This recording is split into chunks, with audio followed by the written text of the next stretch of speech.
নমস্কার, কেমন আছেন সবাই? আজকের রেসিপি চিকেন ফাউল কাটলেট। সন্ধ্যাবেলায় স্ন্যাক্স হিসাবে আপনারা খুব সহজে বাড়িতে বানিয়ে নিতে পারবেন, সকলে খুব পছন্দ করবে। চলুন রেসিপিটি শুরু করি। চিকেন ফাউল কাটলেট বানাবার জন্য প্রথমে 300 গ্রাম চিকেন নিয়েছি। এবার একটা ব্লেন্ডার জারের মধ্যে চিকেনের টুকরোগুলো দিয়ে দিলাম, দিয়ে 2-3 মিনিট ঘুরিয়ে চিকেনে কিমা করে নিলাম। এবার একটা মিক্সিং জারে 1 ইঞ্চি আদার টুকরো, 4-5টা কাঁচা লঙ্কা আর 7-8 কোয়া রসুন দিয়ে একটা পেস্ট করে নিলাম। এবার চিকেন কিমার মধ্যে পরিমাণ মতন লবণ, তারই সাথে 1 চামচ গোলমরিচের গুঁড়ো দিলাম, তারই সাথে 1/2 চামচ গরম মশলার গুঁড়ো দিলাম। দিচ্ছি পেঁয়াজ বাটা, কিন্তু রসটা দেব না। জল ছাড়া আদা রসুন লঙ্কা বাটা দিয়ে দিলাম। দিচ্ছি 1 মুঠো ধনেপাতা কুচি আর একটা দিয়ে এবার সব একসাথে মিশিয়ে নেব। এবার যত ভালোভাবে মাখানো হবে তত কাটলেটের টেস্ট বাড়বে। আমার একসাথে মিক্স করা হয়ে গিয়েছে।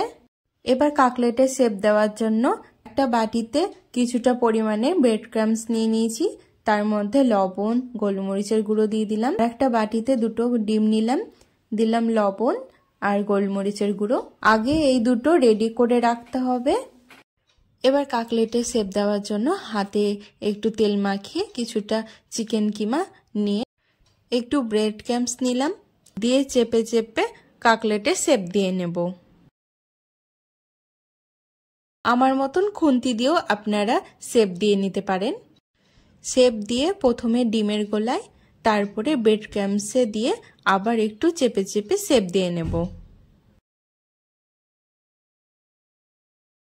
এই যে একটা হয়ে গেল রেডি। এবার এক এক করে সবগুলো করে নিই।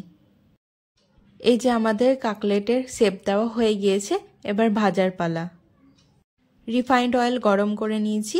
এবার এক এক করে কাটলেটগুলো ছেড়ে দেব, দিয়ে উল্টে পাল্টে আস্তে আস্তে ভেজে নেব। দেখেছেন কত সুন্দরভাবে ফুলেছে। এবার তেল থেকে তুলে পেঁয়াজ কাসুন্দি দিয়ে পরিবেশন করুন। তৈরি হয়ে গেল চিকেন ফাউল কাটলেট। আজকের রেসিপি আপনাদের কেমন লাগলো অবশ্যই কমেন্টে জানাবেন। সাবস্ক্রাইব করে পাশে থাকবেন। ফেসবুক থেকে দেখলে ফলো করে দেবেন। লাইক শেয়ার করতে ভুলবেন না। ভালো থাকবেন, সুস্থ থাকবেন।